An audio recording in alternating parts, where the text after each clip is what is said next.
ঘাটালে শিশু মেলা নিয়ে তৃণমূলের গোষ্ঠীকোন্দল অনেক আগেই প্রকাশ্যে এসেছে, তবে সেই গোষ্ঠীকোন্দল এবার রক্তারক্তিতে পরিণত হল।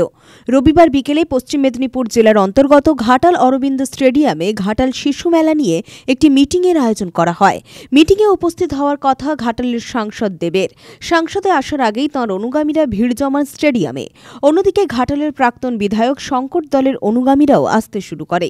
সাংসদ এসে পৌঁছলে দেবের সামনেই দুই গোষ্ঠীর তৃণমূল কর্মীরা মুখোমুখি বাক বিতণ্ডায় জড়িয়ে পড়ে। তার থেকে শুরু হয় লাঠি হাতে তাড়া করে যাওয়া, শেষে গিয়ে পৌঁছয় ধস্তাধস্তি, তারপরে রক্তারক্তি।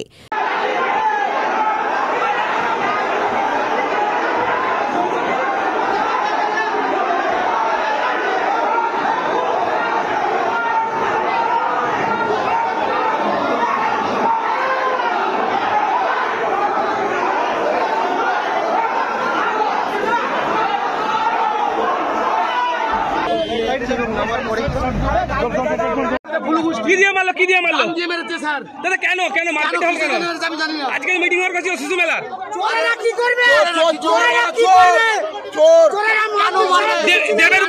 দেবের উপস্থিতি দেয়। ওরা কি আগে থেকে লাঠি নিয়েছিল? ওরা কি আগে লাঠি নিয়েছিল?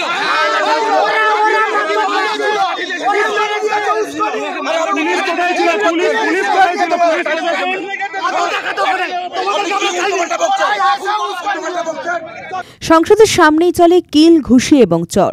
শেষে বাধ্য হয়ে বৈঠক ছেড়ে বেরিয়ে যান দীপক অধিকারী।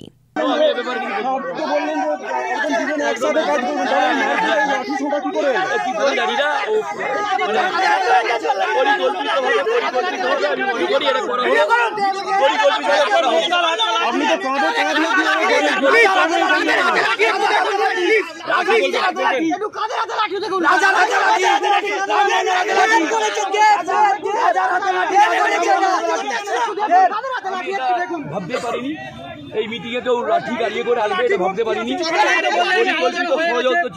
পরিকল্পিত ষড়যন্ত্র ছিল, এটা আমি মনে করি। সেটা পরে বুঝতে পেরেছি পরিকল্পিত ষড়যন্ত্রের হচ্ছে এটা হয়েছে। পরিকল্পিত ষড়যন্ত্র করে গাড়িয়ে করে লাঠি ভরে এনেছে এবং তারা পরিকল্পিতভাবে, মানে জানি না কেন দাদা হাসপাতালে ভর্তি করতে হয়েছে, কিছু জনকে রক্ত বের হচ্ছে। ঠিক আছে, আমাকে ফাগরুল এখানে লাঠি মেরেছে, আমার এখানে প্রচুর যন্ত্রণা লাগছে। ফাগরুল নিজে লাঠি মেরেছে, আমাকে নিজে লাঠি মেরেছে। প্রথমত আজকে আমি খুবই দুঃখিত, কারণ আমার 11 বছরের রাজনীতি জীবনে এরকম প্রথম ঘটনা হলো। মানে আমি 11 বছর ধরে চেষ্টা করেছি ঘাটালের শুধু ঘাটাল লোকসভা কেন্দ্র নয়, আমি বক্তা হিসেবে যেখানে গেছি, যে কোনো নির্বাচনে, সেখানে আমি চেষ্টা করছি শান্তি বজায় রাখতে। আমি এমন কোনো কথা বলিনি যাতে আমার দলের মনে হবে অন্য দলের সঙ্গে মারপিট করা। আমি সবসময় একটা শান্তির বার্তা, এবং আমি ওই রাজনীতিতে বিশ্বাস করি যেটা মানুষকে এক রাখে। আমি বিভাজন, পাওয়ারকে এই রাজনীতির মধ্যে বিশ্বাস করি না। আজকে সত্যি একটা খুবই দুঃখজনক একটা ঘটনা ঘটলো। এই শিশু মেলা নিয়ে অনেকদিন ধরে ঝামেলা হচ্ছিল। আপনারা শিরোনাম আমি কোনোদিনও বাইট দিইনি। আমি সিএম এর কথা শুনে আজকে সকাল থেকে ঘাটালেই ছিলাম। ইনফ্যাক্ট আমাদের একটা যেই দ্বন্দ্বগুলো নিয়ে মিটিং চলছিল এতদিন, সেটা আমি সকাল 10টা থেকে আমরা বসে 12টা অবধি, আমাদের ডিস্ট্রিক্ট প্রেসিডেন্ট ছিলেন বা ঘাটালে অন্যান্য নেতারাও ছিলেন, আমরা সব ঝামেলা মিটিং নিয়েছিলাম। এবং 12টার সময় আমরা সবাই একসাথে বেরিয়ে আমাদের যা সবারই দাবি ছিল আমরা সব মেনে নিয়ে একটা সুস্থ একটা পরিবেশ হোক। কারণ এটা কোনো পলিটিক্যাল মেলা নয়, এটা মানুষের মেলা। আমাদের এই সিদ্ধান্ত হয়েছিল কি, যেভাবে দাম বাড়ছে, কিভাবে এই মেলার মধ্যে এমন কিছু করা যাক যাতে দাম মানে আমরা যদি এই রেন্ট বাড়াই এই স্টল থেকে, তাহলে প্রোডাক্টের দামও বাড়বে। সেটাকে কিভাবে নিয়ন্ত্রণে আনা যায়, এইসব বিষয় নিয়ে আমাদের আলোচনা হয়েছে। যে দাম যাতে না বাড়ে, যেভাবে আর্থিক চাপ বাড়ছে সেগুলো আমাদেরকে মাথায় রাখা উচিত। তো সমস্ত কিছু নিয়ে আজকে আলোচনা হলো, এবং তারপরেও যে এই ঘটনা ঘটলো তার জন্য খুব দুঃখজনক। আসার পরে শুনতে পেলাম কি সকাল থেকে 100 কুইন্টাল মাংস রান্না হচ্ছে, ভিতরে লাঠি রাখা হয়েছে, রাখা হয়েছে। আমি না এই রাজনীতির মধ্যে আমি